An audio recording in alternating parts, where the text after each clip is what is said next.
Imagine cruising down the interstate at 70 miles per hour, and suddenly your car refuses to maintain its speed, no matter how many times you hit the button. This is the P0567 trouble code, and it means there is a malfunction in your cruise control resume signal circuit.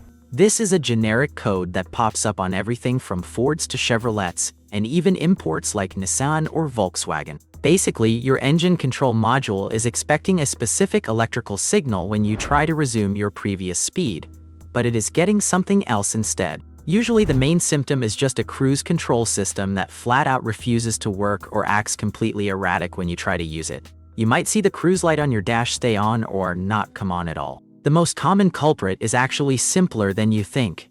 It is often just a physical issue with the switch on your steering wheel, like a button that got stuck because of a spilled soda or some dust buildup over the years. Other times, it is a wiring problem where the harness inside the steering column has chafed or a connector has wiggled loose.